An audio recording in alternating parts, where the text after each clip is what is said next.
So in my class, we were like 20 students. So before we decided to come to the United States, one of my friends, he's here, and then we work together.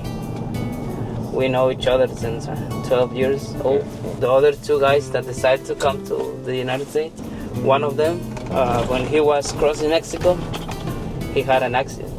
That bus was bringing like 48 or 50 persons, and he's the only one that died in that accident. Your friend? Yeah, my friend. And the other one that decided to come to the United States, he made it, but someone killed him here. Meet Arin, a 26-year-old house painter and family man from Guatemala. At age 15, he left what he describes as a secure life with loving parents to cobble together a premature adulthood in Charleston. Get ready to be surprised by his opinions. I know I was, as he addresses illegal immigration, Donald Trump, and racism in South Carolina. Note, this video reflects Arin's own experiences and opinions on a complex, polarizing issue. I'm RP, a writer and YouTuber from the American South. Do you care what terms are used to describe immigrants like yourself? No. So when they say you're an illegal immigrant, or you're an undocumented immigrant, or you're an illegal migrant, do you care about what the terminology is? No, I think it can't bother you something that is true. I mean, they call me illegal, it's because that's the truth. I'm here illegal. I don't have a legal status here in the United States. You've been paying taxes for a while? How many years have you paid taxes? Yeah, I pay taxes for many years. I mean, do you feel in support of the waves of immigrants coming through the borders illegally? So I think there is a better way to come to the United States, not the way that a lot of people is doing it right now. It wasn't like that, so I think it's better to take a little bit more control of the borders. I think right now there's no control. You mean by the U.S. government? Yeah, I think the U.S. government needs to take more control. That's why a lot of people of different countries of Central America, where I'm from, are coming like the way they want it, and that's not right. It's a better way to come here. What is the better way to come here? The government said a couple days ago that people that want to come to the United States, they have to go to ask permission to get into the United States. They have to go ask in the border so they can explain what they want to come to the United States, and not just trying to cross the border without control. Didn't you come in that way though? I mean, how is it different? No, it's not the best way, but what I see right now is that a lot of people just, for example, when they cross Mexico, sometimes they don't even respect the people from Mexico or their food, or they talk about bad things about their Mexican food, and they don't appreciate the helping that the Mexican people is giving to a lot of people from Central America or from Venezuela. You mean when they pass through Mexico? Yeah, when they pass through Mexico. And they are not respecting that, and sometimes they are fighting against the police in Mexico, and that's not right. So why you're trying to come into the United States that way? For example, a lot of people that is coming to the United States, but they don't want to pay rent. They want the government to pay and take care of them. And I think if you want to come to the United States, it's fine, come, like I did, but come and take care of yourself. Work to take care of yourself, pay your rent,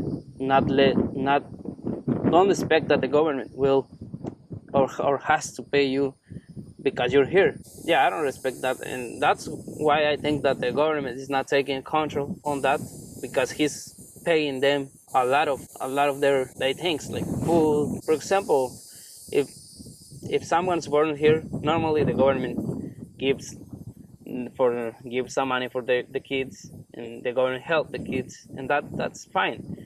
But I don't expecting that the government has to help me when I can work, when I can take care of myself. So do you feel an extra responsibility because you came here illegally to make sure you pay for yourself? Yeah. Does that make you more conscious of Yeah. it? And I think if we come here, we have to respect the laws of each state, of each government in every state. And sometimes a lot of people that comes here doesn't. And we have to show the government here in the United States that we can respect the laws, we can work, we can help, keep helping the country on paying our taxes, on following the rules. And if we do that, I think they're gonna let us stay here. That the people that is coming to the United States is doing that, I think they're gonna let them in. What I'm gonna do is try to do my best here, try to follow the rules and pay my taxes, be grateful with the government is letting us stay here with the people that give us work. We have to show them that we are good people too. Obviously, in every state and in every country will be criminals. But I'll talk about myself and what we should do. Have you noticed any negative attitudes towards you more so in the past few years because of what's happening lately? No. Has anyone in South Carolina been, in your 10 years, racist towards you or prejudiced towards you that you've been able to tell? No. I think South Carolina is a very nice, very good state. When I came here, I heard that this was one of the racist states, but I've been living here for 10 years, and I think it's one of the greatest states. I mean, it's good to live here. I don't see racist people here. How about your wife? Has she ever experienced anything? No. She moved from New York. She was born in New York. She's from originally her family is from El Salvador. Yes. Has she experienced anything negative in this area? No. Very good experiences here in South Carolina. The people is very good people. If you had the legal right to vote, which direction would you go in, you think? I would go for Trump. You would? Yeah. Why Trump? When Trump used to be the president, and what I saw is that there was no war. A lot of countries started to have a war, like for example Russia versus Ukraine, Israel has a war with Hamas. So what about in this country? Who would you and maybe some of your friends and relatives, who do you think they would go for if they could actually vote? Trump, Mr. Trump. You think Trump? Yeah. Really? I think Trump is a good leader for this country. Even domestically, you think? Locally, inside the country, you think he'd be? Yeah. Has anything Trump said in the past about, Hispanic immigrants coming in or wanting to build the wall and at the border, has any of that ever bothered you, or did you take that personally or find it prejudiced towards you? What have you and your friends felt about that? No, I think he's fine. Sometimes he said, he's not against the immigrants. Like he just wants us to do it the right way. No, he said that a lot of criminals are coming to the United States with those immigrants that are trying to get in the border, and I mean he's right. A lot of criminals are coming here, but not all of them are criminals. So he just talk about those. But do a lot of people that you know here seem to feel the same way as you about politics? Yeah, I know a lot of migrants, people that think like me. I think we share the same thoughts.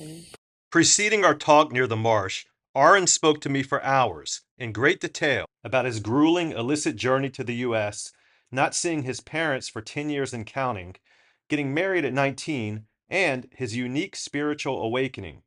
If you'd like to view parts of this conversation, please let me know in the comments.